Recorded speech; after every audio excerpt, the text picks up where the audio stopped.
Dear future generations, I think I speak for the rest of us when I say, sorry.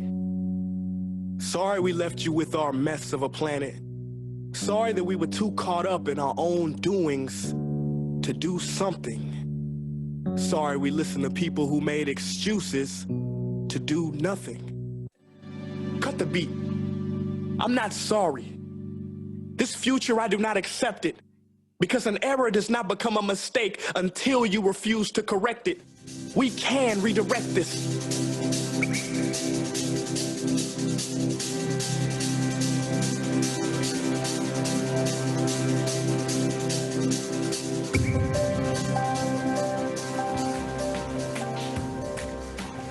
I do not have green fingers. I do not wear sandals. I'm eating meat and not seeds all day. I'm just a supply chain professional, Apex master trainer, and made a promise to my daughter and my 3 boys. In that part, in that promise, you will be one element in the fulfillment. And do it for my kids, do it for your kids, but take one thing you want to change. And whether it's buying another product, or separating your plastic, or reducing fuel, I don't care, but take one thing and change it. Hi everybody, it's good to see you all back. After 500 days, when we first met at the conference in Kiev, I kept my promise. I separate my plastic. I'm taking care of the environment. I hardly don't fly. I drive less. I work at home and I'm doing good. What did you do? Most likely the same, because something happened. Something happened what we couldn't foresee. I recall I was in Riyadh, 23rd of January, I believe, providing a training, a workshop on sustainability for Arla Foods. And one of the cheesemakers mentioned and said, yeah, that's not going well there in China. It's going out of control. And he mentioned, Paul, take care. If you have to fly, wear a mouth cap and wash your hands. Why? Because infections are going into the body with your mouth, with your nose, or in your eyes, where it's not protected. And I thought, I take this advice, I store it in my head, and I will see what will happen. And a few weeks later, I flew to Tallinn in Estonia to provide a speech, a keynote speech on a conference over there. Of course, about sustainability, about how we can make the world better. I remember his advice, but I didn't wear a mouth cap in the plane. I just went there, had a great time, and went back. After that, there was a big event in my home country, the Netherlands, and it's called Carnival. Now, what nobody could have foreseen is that it was the start in our country of what we call that COVID pandemic. What we couldn't even imagine was that at that moment, March 12th to be precise, the complete country went in a lockdown. We have seen all the images of Europe, we have seen the images of Wuhan in China, and we thought it will be there for 1 week, maybe 2 weeks. But now still we see all those travel restrictions. And could we have foreseen that? Today, the greatest risk of global catastrophe doesn't look like this. Instead, it looks like this. If anything kills over 10 million people in the next few decades, it's most likely to be a highly infectious virus rather than a war. Not missiles, but microbes. Now, part of the reason for this is that we have invested a huge amount in nuclear deterrence, but we've actually invested very little in a system to stop an epidemic. We're not ready for the next epidemic. But in fact, we can build a really good response system. We have the benefits of all the science and technology that we talk about here. These investments offer significant benefits beyond just being ready for the epidemic. The primary health care, the R&D, those things would reduce global health equity and make the world more just as well as more safe. So I think this should absolutely be a priority. There's no need to panic. We don't have to hoard cans of spaghetti or go down into the basement, but we need to get going because time is not on our side. We are not ready. We need to get going because time is not on our side. Words of a great entrepreneur 5 years ago. And we did do nothing and the world suffered. Lockdowns, deaths, unrest and fear for a second wave. The estimated cost, $3 trillion. Climate change became news 30 years ago. And why didn't we fix it? To my opinion, because we don't see it. Like the COVID pandemic, we simply can't imagine what is coming to us. In June 2019, I witnessed a debate between two Dutch politicians. One was presenting a future based on facts, on known effects on climate change. The other one was positioning it as pseudoscience, irrational and too costly, and we should not do anything to make that climate change, because it was not a problem. It's not surprising that the second one won the debate, because people do not see what needs to be done. They do not want to take the consequences for their own. But the facts already presented by Shell in 1991 are undisputed by scientists all over the world. Reduced to global averages, it shows a rise of just 0.5 degrees Celsius. This could be due to some natural climatic change, but it does accord with computer models based on the known atmospheric processes and predicted buildup of the greenhouse gases. These models contain many uncertainties, but they forecast that by 2050, global mean temperature could have increased by at least 1.5 degrees, possibly near 4.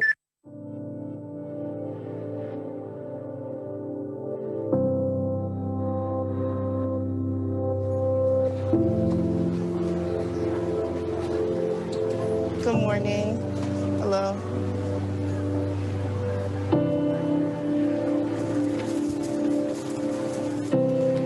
Do you have the heat on?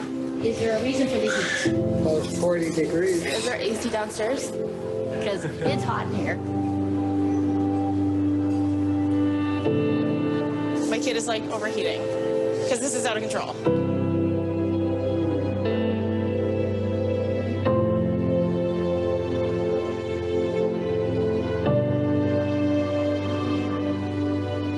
This may not sound much, but what the computer modelers are looking at is the possibility of change at a rate faster than at any time since the end of the Ice Age. I think particularly over the ocean here, over the North Pacific. Change too fast, perhaps, for life to adapt without severe dislocation.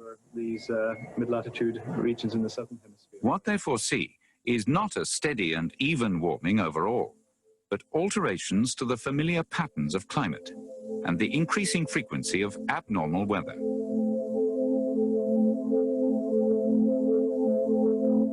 No two scenarios fully agree, but their strange, mesmerizing images of possible futures have each prompted the same serious warning, a warning endorsed by a uniquely broad consensus of scientists in their report to the United Nations at the end of 1990. The year 2078, I will celebrate my 75th birthday. If I have children or grandchildren, maybe they will spend that day with me. Maybe they will ask me about you, the people who were around back in 2018. Maybe they will ask why you didn't do anything, while there still was time to act. What we do or don't do right now will affect my entire life and the lives of my children and grandchildren. What we do or don't do right now, me and my generation can't undo in the future. What for sure is a fact is that the temperature will rise. The estimation is currently that by 2100 the rise will be 4.2 degrees. The plans we are having is, on the other hand, that we should have a scenario of 1.5 degrees by 2050. So there is a huge gap. And what we also know is that the measures taken in the short time will determine the long-term outcomes. So we have to do something. The other thing we know is that the most affected have no voice and have no vote. So what we are doing is not for us. It's for our children and it's for our grandchildren. Based on the current national plans, the predicted rise will be 3.3. So there is still a gap and we still need to do something. Most of the plans in reducing the temperature change by 2050 are focusing on a net CO2 reduction because that will have the highest impact. And if we are looking, you want to do something at home, of course, you can do a lot. You can do a lot to make it better. But what we also know is that basically the main impact we can achieve is reducing flying. It might sound ridiculous that I am the person who's pointing at you that you should not fly, that it's better for the environment. But in fact, it is. It's better not to fly. It's ridiculous that it's possible that I buy a ticket from Amsterdam to Copenhagen and then to Eindhoven. What is cheaper than going by train? So reducing flying is one of the things we can do. We can do by ourselves. At this moment, we see what happened in the COVID crisis. In the COVID crisis, the flying dropped down from 100%, over 100% to less than 25%. And of course, that has impact on all the airlines. As the coronavirus pandemic grips the world, the priority is to save lives. As governments respond to the crisis with lockdowns and we travel less and consume fewer goods, there are unintended benefits for the environment. We've all seen the clips of animals taking over empty towns and cities, but the environmental impact has been so much bigger than that. Nitrous oxide levels are harmful pollution caused by traffic. They have been down around 40% in Italy's second largest city, Milan, when compared to this time last year. It's the same in cities across the world. Carbon dioxide levels have also dropped as countries produce fewer goods and use less energy. Carbon dioxide is the main cause of global warming. China is the world's largest emitter, pumping out nearly twice as much as the next country on the list, the US. Yes, in February, at the height of the coronavirus crisis in China, carbon emissions were 25% lower than the previous year. And burning of coal, one of the worst fossil fuels contributing to climate change, was 36% lower. So this is some much needed good news right now and gives us a glimpse into what a healthier planet could look like. Undoubtedly, the COVID-19 crisis had a huge impact on the world. But on the other hand, it was a very nice experiment because we were able to look at what the impact was in that balance of people on one side, profit on the other side, the planet in the middle, and how the ethical parts behaved. It was something how we were able to evaluate the world's performance in a broader perspective. And how can we create a better business value on it? On the people side, of course, the health was the first priority. We needed to flatten the curve. But the impact was that we had to go into lockdowns in several countries in the world. And that, of course, affected the profit. Industries closed and everything went down. And how that balance is there for the complete planet? It was very good. But what we also have seen in all the crisis situations we had before, the impact is most likely temporary. But there's also good news. There will be changes. There will be lasting changes. Because people started to work at home and they find out that that is also a possibility. That we can continue working without a lot of travel. Board meetings are no longer on different continents because we have seen that we can do it in a different way. And hopefully that will be the opportunity we have for the future. This is a key moment for us all, for governments, for businesses and individuals to pull together, to make sure that as the world emerges from this unprecedented crisis, we all make the right choices for a better world. How you think companies can achieve the sustainable supply chain? So maybe we would like to hear from you directly. First of all, if we are talking about sustainability, a lot of people think that's only about the environment, but that's actually not true. It's about how you will compete in the new world, because resources are not endless. And also, let's say, the life of the planet, the climate change, will also give us some things to think about.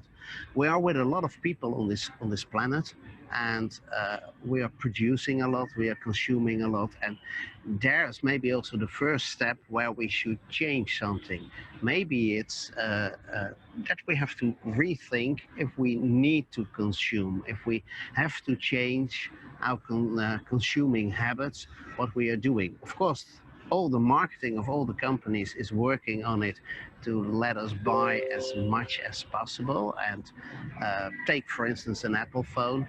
It's outdated after 2 years. Yeah. But in practice, it's still working. So why should we do that? So the first thing of making things more sustainable is to look in how we consume things and what our habits are. Is it necessary that, for instance, my daughter, she's buying an iPhone who's in China and she pays $1 for it, including shipping? Wow. That's not a lot. And she's using it and throwing it away after 1 month and buys a new one. That's not sustainable. The second part we can look at is the number of the quantity of material we are using in a product. Is that needed in all the parts? We can first look at, for instance, in packaging.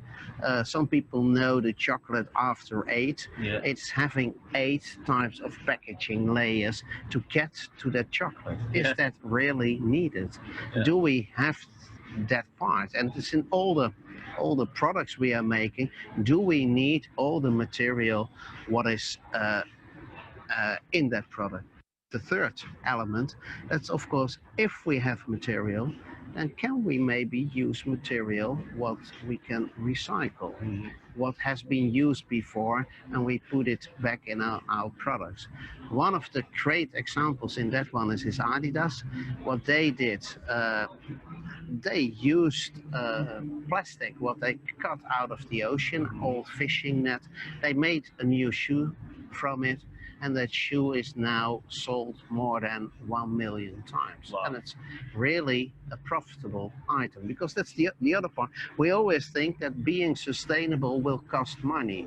No, it's something you need to survive. Yeah. And if you do it correctly, then first you look, of course, at risk, because we may not use lead or in our products. We may not use all types of materials anymore because they are harmful for the environment. So then sustainability is a part of risk management, of compliance. But if you do it correctly, what maybe Adidas is doing, they create value out of it. So that's the second step in that process, creating value to make sustainable products, and customers will come to you. In general, most of the products, of the future products, will use electricity, not the fossil fuels, and we have to make that change. One of the great examples, of course, is a company like Tesla, what changed the complete car industry. And nowadays they have it as a strategic direction. They do not make, let's say, conventional cars, but they do it in such a way that all the companies, all the car manufacturers have to change. And it's even that worse, that even Ford is doing it, everybody is doing it, Audi, you name it, they're all doing it. Yeah. And what you see, for instance, in car manufacturing, is that a company, an Italian company like Fiat, is having problems in investments in making that change. They know it will end, and it will be more. And most likely, the companies who are producing cars will be, in the future, somewhat different. On the other hand, what they did in car manufacturing is also looking at fuel consumption. It's in a lot of countries where fuel is very cheap, not an issue. Like UAE, Middle East, But in other countries, they focus on it. And that's also an example of using less energy in a process. Then we bring us to, what is it, the fifth element.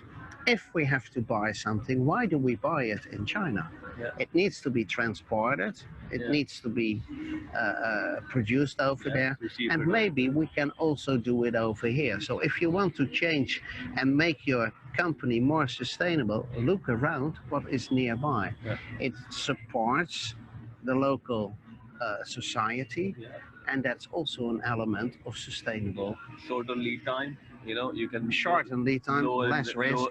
Lower inventory, there's much more benefit. And I keep saying this, and I think I've done the analysis where, people in UK, if you do the wall-to-wall cost, right?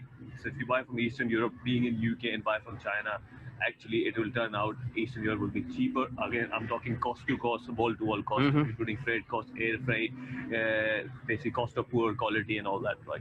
Anyway.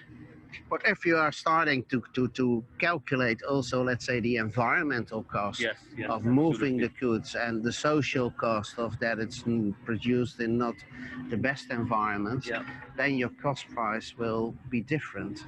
And more companies are looking into that part of costing instead of only buying it for the lowest price. If we make products, we should use them more, maybe repair them more. And what we see in that concept currently going on is that products becoming a service. So I'm not buying a car and own the car, I'm buying the means for transportation. And it's a sort of lease construction, but they take care for maintenance. They take care of the complete process. And we see it more and more that we do not buy products, but we buy a complete service. Like we're having internet service, mobile phone service. Also, example for instance, healthcare, the scanners in hospitals, they are not owned by the hospital, they are owned by Philips, and they deliver a working process. Every product more durable, that we do not produce it for throwing it away. Great example, of course, plastic. All the plastics bottles we create, we throw it away. And companies like Coca-Cola started with it. They have a target to reduce it and to replace or recycle it by 2030, every bottle they make. Last step, of course, if we have something and we cannot reuse it, recycle it, then think of a reasonable way of end of life. How do we get it away? In the end, we have to throw it away in a landfill, and that is the worst solution. In most parts, if we take, for instance, an example of office garbage, 99% can be reused, recycled, and is not going away in landfills. How can we embed sustainability in our supply chain? Forward-looking companies operate on 3 different horizons at the same moment. The first one is that they want to manage risk. They look at compliance by greening today's supply chains. The second level is that they want to add value. They're optimizing within today's business models. That's a matter of operational excellence and leverage of relationships. The third level is that they want to create an advantage. They prepare and influence the next business model. And that's what we call the true leadership. That brings me to the end of my presentation. What we have seen is that we can do actually something about climate change and make our world more sustainable. COVID did affect it and proved that we are able to undo some man-made changes in the world. Furthermore, there are elements, steps we can take to make your supply chain more sustainable. And last but not least, how do we embed that in our organizations? How do we become true leaders in the world? Let's regard this crisis as a moment of opportunity, that we re-evaluate our business processes and actually look in what is important in our lives, the lives of our children and of our grandchildren. Let's reinvent our ways of living and prepare the earth for the next generation. So please, be safe, stay healthy, and take care of each other.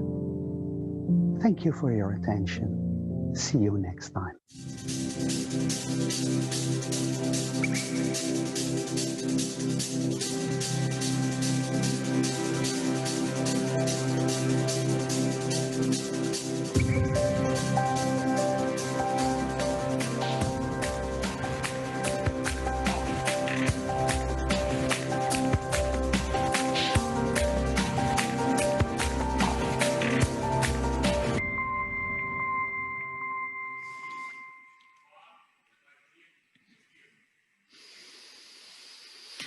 Paul, thank you so much for this presentation. I personally was really inspired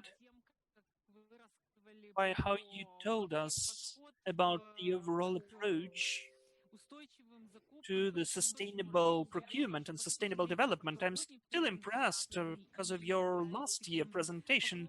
So I'm a kind of a fan of this topic and what you're writing about. So thank you again so much from me and my team. I do hope that our participants are also valuing the materials you are presenting for the second year in a row. Thank you so much.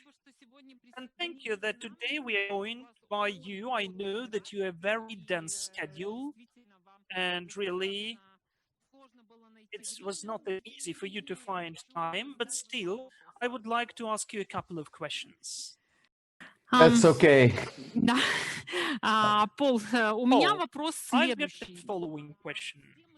Everybody knows that during the crisis period, and we have a so-called corona crisis, the first people who suffer of that and the countries and the economies who are weaker, those who have the gross domestic product which is lower than the more developed ones.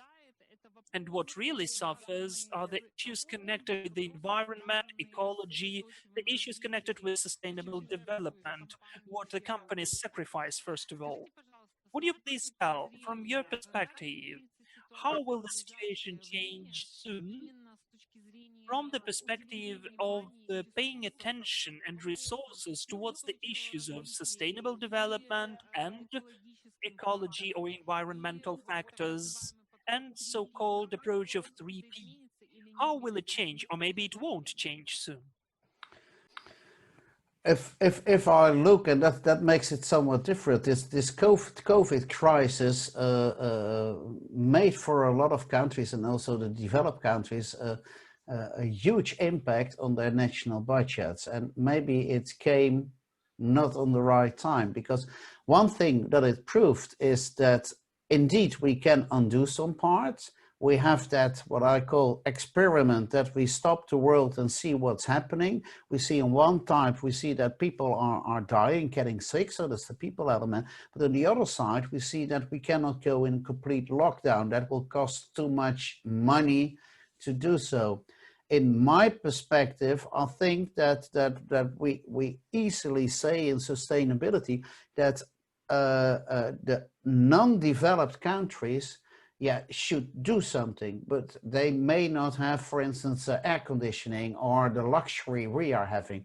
On the other hand, they are saying, yeah, we want to do that now. And I think that we as developed countries should make it possible that they have the same way of living standards as we are having, because there's some other element inside of it. If you have a high living standard, it seems that you also need less children in that one, and that will also reduce the overpopulation, because what we in general see, we have too much people on Earth. That's one part. We are consuming too much, and I think we can reduce that a lot. And I'm also responsible for that part. If I look only to flying, you can do something else, but also look that that developed countries of undeveloped countries also have the possibility to live in the same welfare as we are doing. So yes, we should contribute as developed countries to those countries who cannot have it. Is that answering for? Yes, thank you so much. I totally agree with you. And really,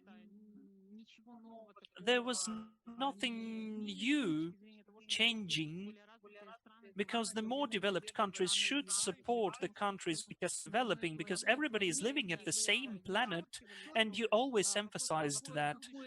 The question is, what's the future? What's the planet is left for our children? I totally support you in that. And I do agree with what you're saying. We have one more question for you, which was sent to us. You can read it in the chat in English and answer it. Oh, yeah, I've seen that one in the chat. It's about Airbnb, but there are of course more companies which are there from, so shared economies where we do something. Will they fully recover and continue to advance post-COVID or not? Yet, to be honest, I think there will be a lot of changes in that part. I think that what we see currently going on, I think also in Ukraine, but in Europe, the second wave, as what we are saying, it's hurting a lot. And to my belief, that second wave hurts more than the first one. And the first one, yeah, we could recover something. Governments, not all governments, at least contributed to it. But I think there will be companies not returning. On the other hand, what we also can see in that part, in let's say in an economic model, it's also renewing itself.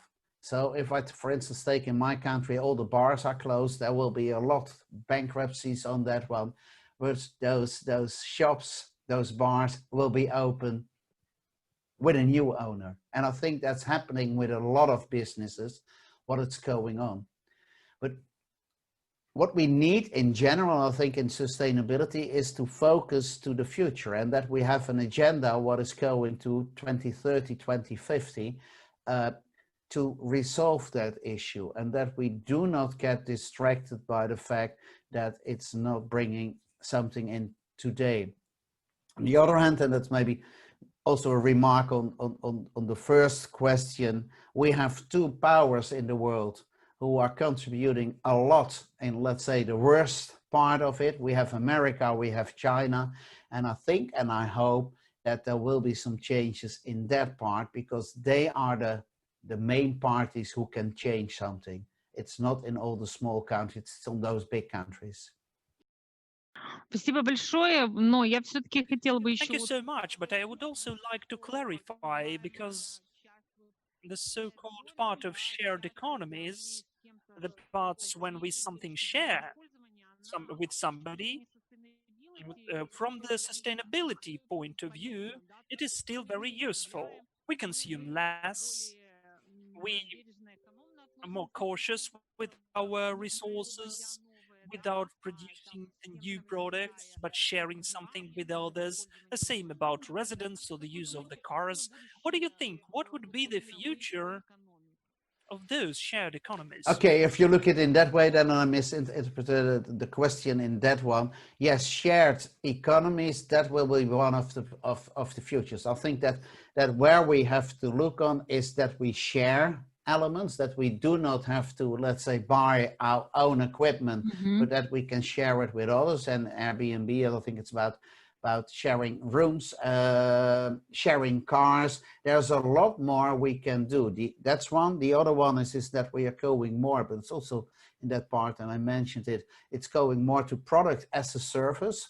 So we do not buy the product, but we buy the service, and we get that continued. And the third element, what we see, it's a circular economy. And I think that for at least one part of the world, they get now more, let's say, the feeling that we actually can do something, and it's worth to change your habits and go into those business models.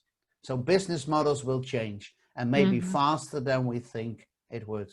Working at home, it's one of those examples. It's coming in. We work for a lot of time. I see a smile, so you're not at home, but I see it coming in Europe. If I look at my current assignment, I'm talking with people from different homes all over the world because they are all home, and that has impact. Абсолютно Yes, верно. totally right. And it was nicely remarked that the work from home is also the element of share economy, because, for instance, I'm working from home, my husband is working from home, and my daughter, who is a grown-up, but she's still working from home, and we're all sharing the same space, not only about our life, but also about the work. So this is an example of this spontaneously developed, well, not the branch, but still approach to life. Indeed. Спасибо Thank you огромное. so much, Paul, and again, you're welcome. For the video recording, for your speech, for your active support and participants. I do believe, I don't hope, but I believe that we will see you in Kiev for more than once. We will be happy to see you. Thank you so much. See you soon. See you. Bye-bye. До свидания. Goodbye.